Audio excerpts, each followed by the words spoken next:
Everybody, it's John 3000 Hitman. Today is January 27th. Hope everybody's doing good. We're going to talk about set building and how I build sets. That's more my deal, not a whole lot of single cards in the collection, more sets. Before we get going, being that I am here in Southern California, just like it's reached the rest of the world. Sad news yesterday with Kobe and his plane going down not far from here in Calabasas, California. So don't know what to say. It's a shock still, but great player, great man. A lot of stories of here in Southern California, him with interacting with people in his community where he lived, whether at the gas station, wherever he was at. So hearts and prayers go out to the Bryant family and the NBA world. So with that being said, let's jump into this. I've talked to a few people about building sets, how I build sets. I don't think there's any right or wrong way to build sets. This is just specific for me. So one of the other things that I wanted to share is I've changed up the set a little bit. So I'm not doing it in the baseball room. I'm changing it up now and doing it on a little bit of different set, change it up, different episodes. I'll put some new props up. I think it's fun. It gets the viewers engaged a little bit, and I will share sometimes what's up here with me. Retro game used throwback, my Trout helmet, and then 3000 Hit member signed Wade Boggs helmet, and then a couple of the McFarland Joe D right here, and Carlton Fisk home run, one of my favorite photos. So let's jump into that real quick. So what I'm going to do is kind of cover how I personally set build. I know there's not a lot of set builders out there, but some recognition to people that I check out a lot, G's Mikey and Pepino Man, two people that I've watched for a while, just to see how they build their sets and how their sets to get together. And I've got some takeaways that I'm going to share with you guys at the end about that. So first thing, I use nothing but Ultra Pro on the sheets and Ultra Pro on the binders. So here's the Ultra Pro. You can pick it up on Amazon for about 15 bucks. It comes with, I believe there is, it's a 9-pocket page hologram, ultraviolet, which helps a lot. I think this one comes with probably 100 pages. So 100 pages will probably get you real close to a complete set. So if there's 1 to 700, 1 to 770 or 760 in the set, you'll probably be able to get through a complete set with one package. Now I probably keep these on stock and on hand in my office, and I probably have about 4 or 5 of these right now, so that'll get me through 4 or 5 binders. So again, Ultra Pro, this is the hologram Silver Series. So check that out. It's on Amazon if you want to pick up a package of those. Okay. The other thing is, before we get into the cards, is here's the Ultra Pro binder. I like this specifically. I like to keep all my binders the same. I don't like to change them up to different colors. That's just me. It's got this thread on here, so it looks like this giant baseball. And again, it's the Ultra Pro, and it's the Silver Series again in their binders. So that is another thing that you could also get on Amazon. Okay. So when I put my sets together, generally what I will do is I will, and for purposes of just showing you what I'm doing, I am using an incomplete set. This is my 1960 set that I'm currently working on, probably 50% through.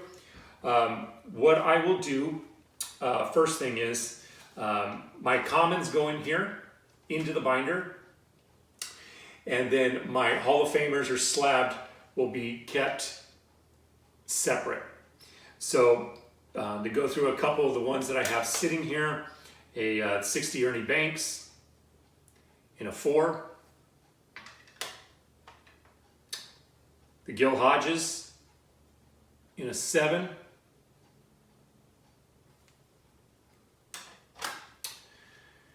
Willie McCovey rookie in a 4. Brooks Robinson in a 3.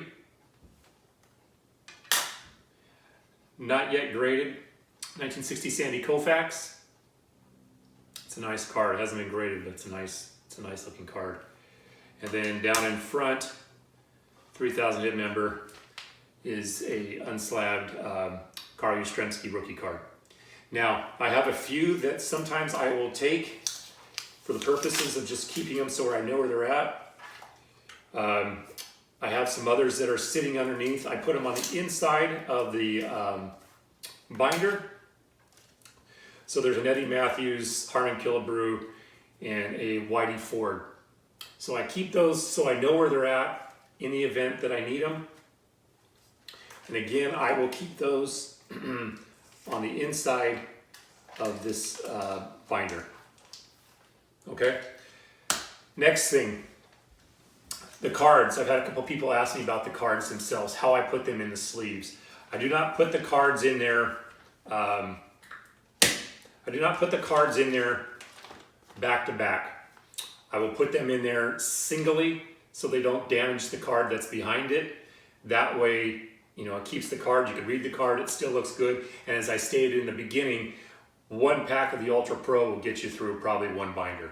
So that is also something I do. So I'll put these in single spaced. As you can see the back. I will never double them up. Even on the newer cards, I won't double them up. I just use them singly in each sleeve. So you get that 9 per page.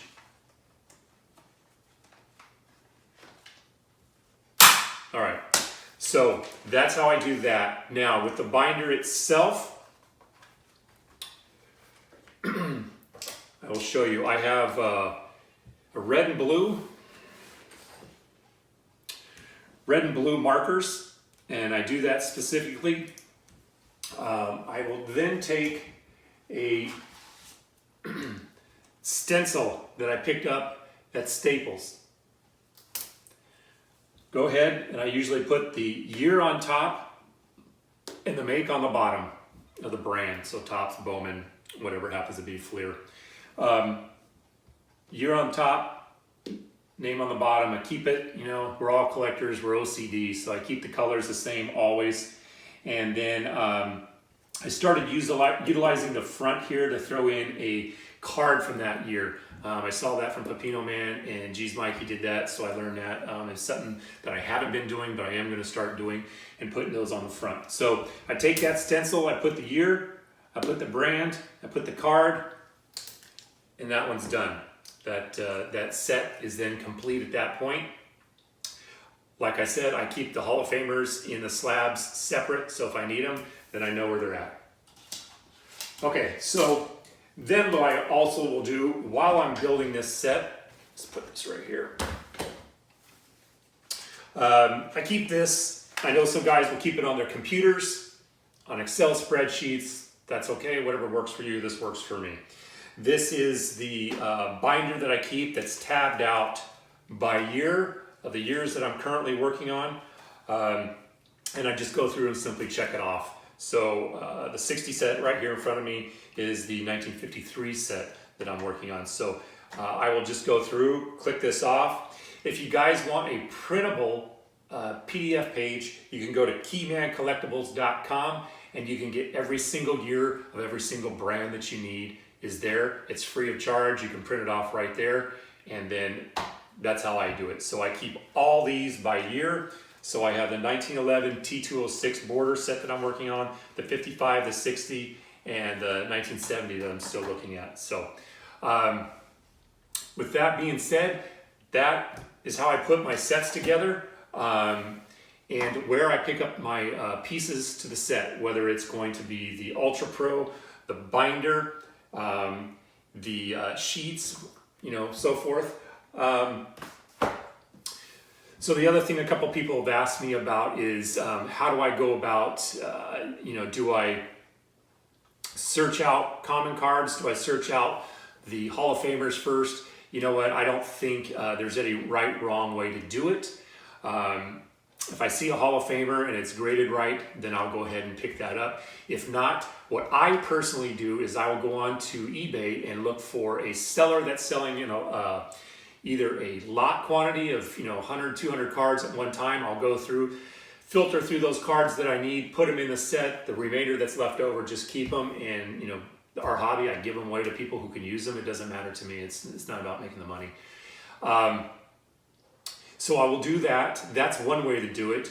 And as far as the buying a complete set all at once, you can do that. I've done it a little bit, but I like the thrill, like the chase of chasing these down and going after these. Now, it can get a daunting task to go after these things individually. It's hard. I recently watched G's Mikey, and he had some good insight that I think that I'm going to try on a couple of sets.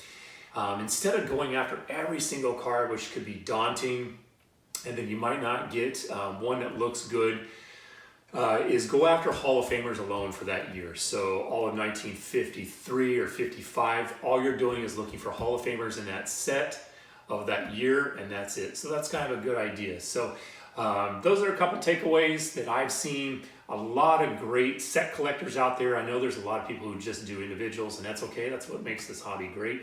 So with that being said, that is it. Next week, we will be jumping into looking at my sets one year by another, going through the rookies, the high-end cards, information that Topps has stated about that set, what's important, some obscure things that might go with that set. So I know with 79, you have comics that actually wax comics that go with the set. A lot of people didn't know that, but I'll share that. So with that being said, I hope everybody has a good week. Please go out, check out a new channel, subscribe to somebody new. That's what this is about, not getting caught up in all the other hoopla that's going on. So go in, find a new channel, support them, leave some comments. And as always, I appreciate every single person that comments with me on my channel. I love the interaction and the communication talking about cards. So that's what it's about. So hope everybody has a good week. And coming up will be, the first set will be 1970. All right, everybody, talk to you guys later. Okay, I wanted to show these cards up close.